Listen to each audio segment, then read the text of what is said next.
Waktu Yesus sedang lewat, ia melihat seorang yang buta sejak lahirnya. Murid-muridnya bertanya kepadanya, "Rabi, siapakah yang berbuat dosa? Orang ini sendiri atau orang tuanya? Sehingga ia dilahirkan buta?" Jawab Yesus, "Bukan dia dan bukan juga orang tuanya. Tetapi karena pekerjaan-pekerjaan Allah harus dinyatakan di dalam dia. Kita harus mengerjakan pekerjaan dia yang mengutus aku. Selama masih siang, akan datang malam, di mana tidak ada seorang pun yang dapat bekerja. Selama aku di dalam dunia, akulah terang dunia."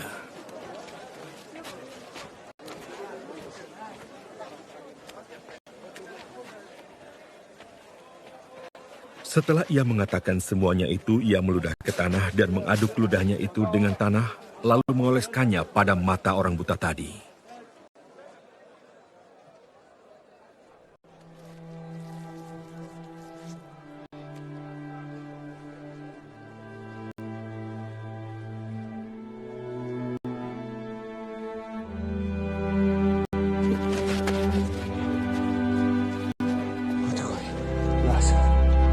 Dan berkata kepadanya, "Pergilah, basuhlah dirimu dalam kolam Siloam." Siloam artinya yang diutus. Maka pergilah orang itu. Ia membasuh dirinya, lalu kembali dengan matanya sudah melek.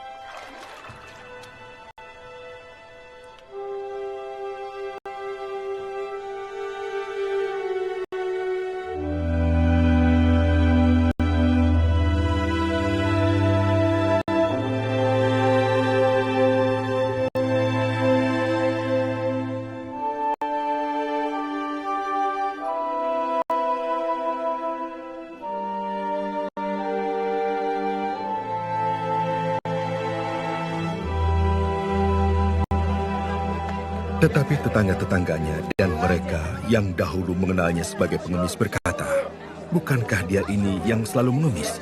Ada yang berkata, "Benar, dialah ini." Ada pula yang berkata, "Bukan, tetapi ia serupa dengan dia." Orang itu sendiri berkata, "Benar, akulah itu." Lalu mereka membawa orang yang tadinya buta itu kepada orang-orang Farisi. Adapun hari waktu Yesus mengaduk tanah dan memelekkan mata orang itu adalah hari Sabat. Karena itu orang-orang Farisi pun bertanya kepadanya, bagaimana matanya menjadi melek? Jawabnya, "Ia mengoleskan adukan tanah pada mataku, lalu aku membasuh diriku, dan sekarang aku dapat melihat." Maka kata sebagian orang-orang Farisi itu, "Orang ini tidak datang dari Allah, sebab ia tidak memelihara hari Sabat." Sebagian pula berkata, "Bagaimanakah seorang berdosa dapat membuat mukjizat yang demikian?" Maka timbullah pertentangan di antara mereka. Lalu kata mereka pula kepada orang buta itu, "Dan engkau, apakah katamu tentang dia karena ia telah memelekkan matamu?" Jawabnya, "Ia adalah seorang nabi." Jawab mereka, "Engkau ini lahir sama sekali dalam dosa dan engkau hendak mengajar kami." Lalu mereka mengusir dia keluar.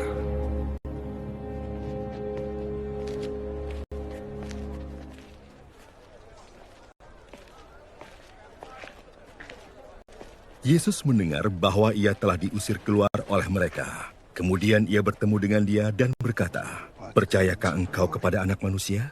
Jawabnya, "Siapakah dia, Tuhan? Supaya aku percaya kepadanya." Kata Yesus kepadanya, "Engkau bukan saja melihat dia, tetapi dia yang sedang berkata-kata dengan engkau. Dialah itu." Katanya, "Aku percaya Tuhan." Lalu ia sujud menyembahnya.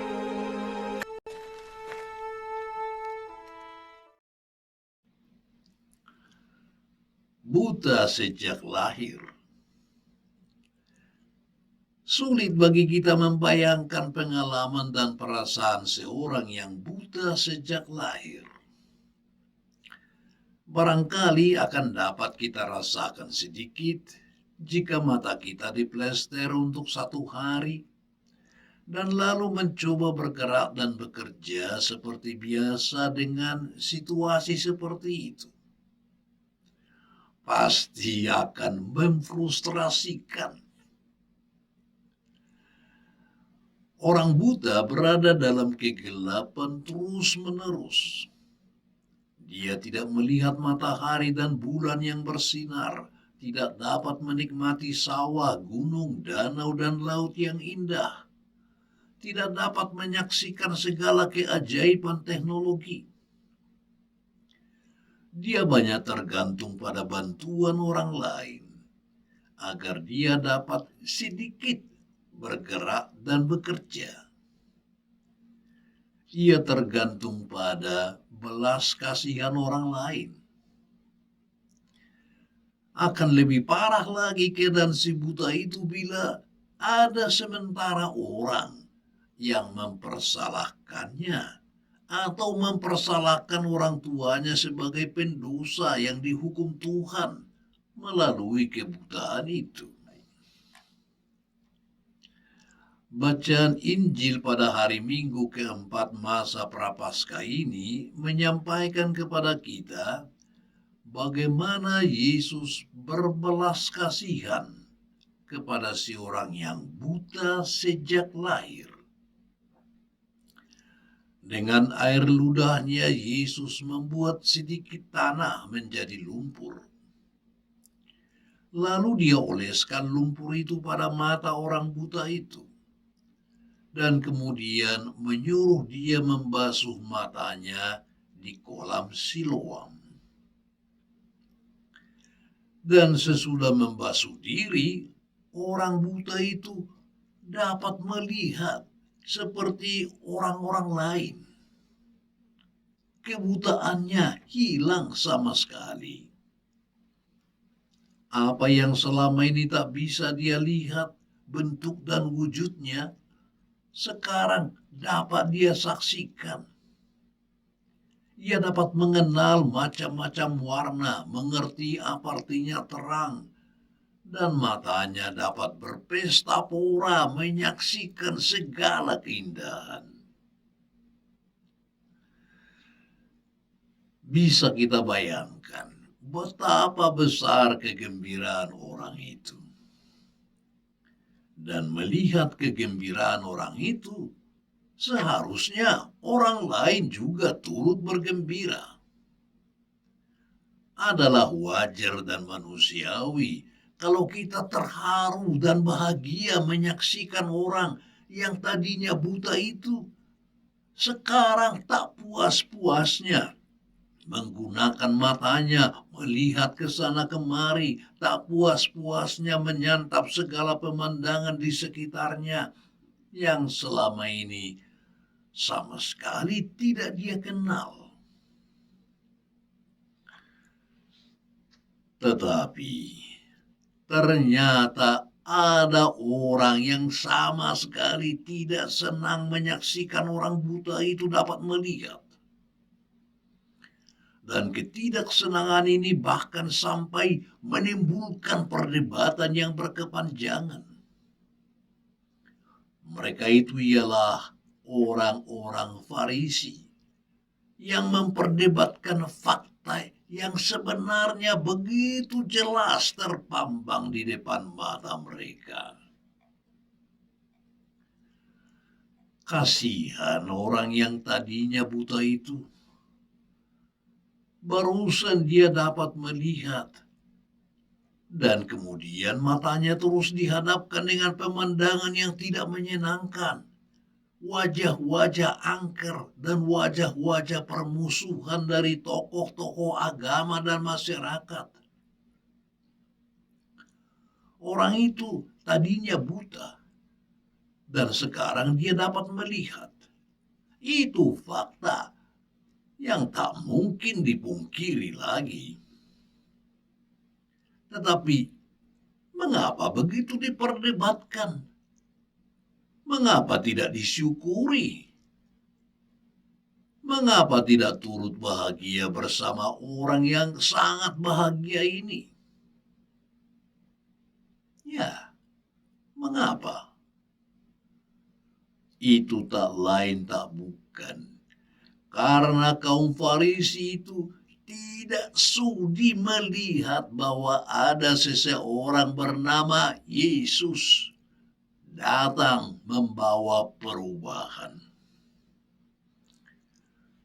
Kaum Farisi yang dikenal sebagai tokoh-tokoh agama dan masyarakat itu merasa terancam, takut akan akibat yang lebih jauh lagi, takut akan perubahan yang lebih dahsyat.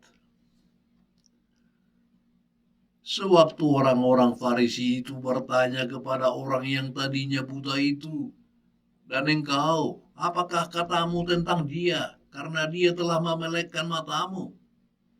Ternyata orang itu menjawab, "Ia adalah seorang nabi." Sedangkan orang sederhana seperti ini sudah punya jawaban tepat seperti itu. Apalagi orang-orang lain.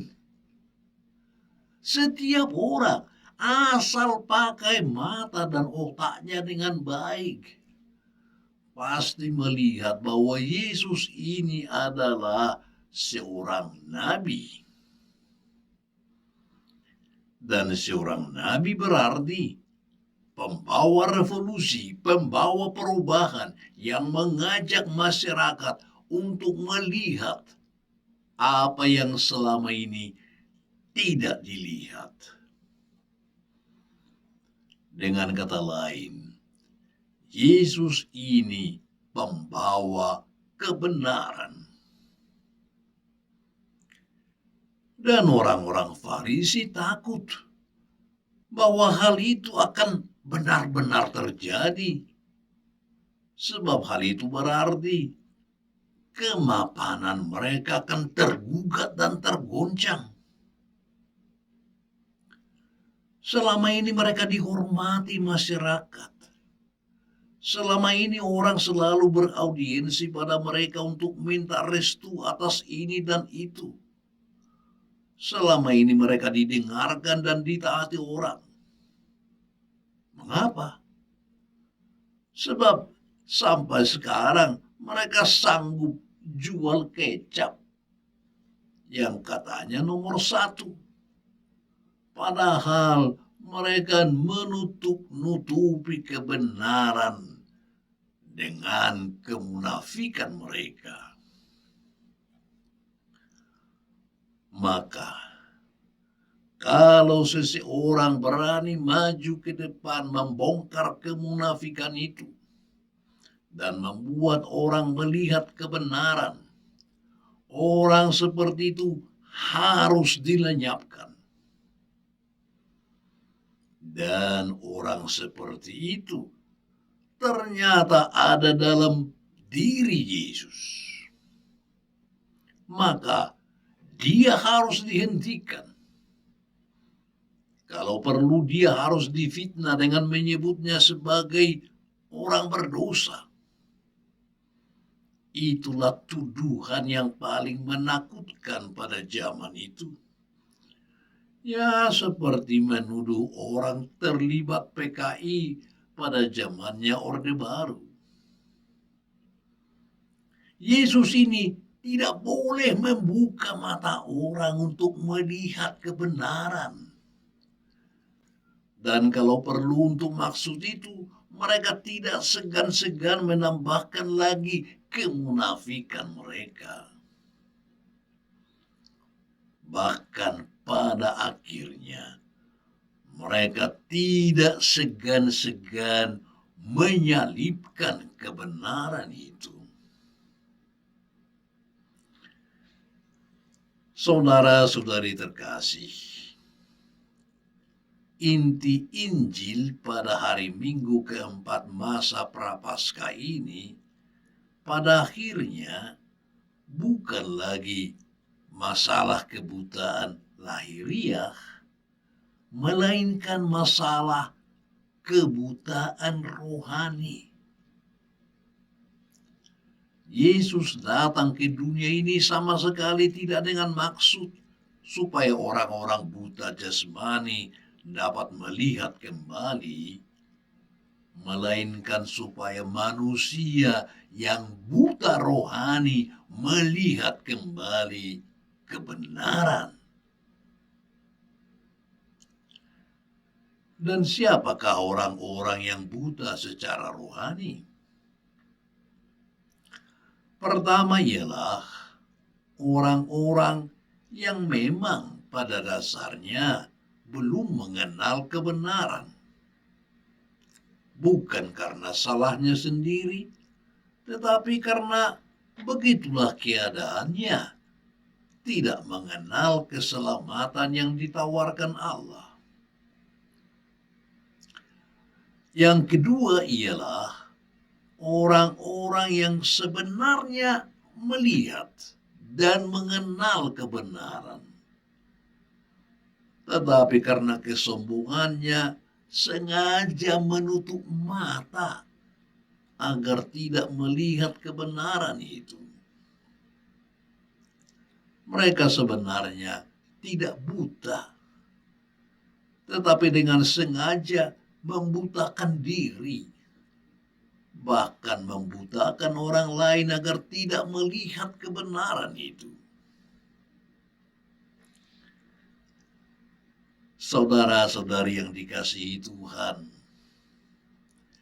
saya yakin pada umumnya kita sudah mengenal kebenaran. Tetapi betapa sering kita menutup mata terhadap kebenaran itu. Atau ikut-ikutan bersama orang lain, pura-pura tidak melihat kebenaran itu. Kita tahu bahwa banyak ketidakberesan dan ketidakjujuran terjadi dalam kerja dan profesi kita. Kita tahu bahwa banyak ketidakadilan terjadi dalam perlakuan kita terhadap orang yang berada dalam kuasa kita. Seperti dari majikan terhadap buruh atau pembantu rumah tangga, dari pendidik terhadap anak didik, dari pejabat terhadap masyarakat, dari pedagang terhadap pembeli, atau dari orang tua terhadap anak-anaknya. Namun, sering kita menutup mata terhadap semuanya itu, sampai akhirnya kita benar-benar menjadi buta sama sekali.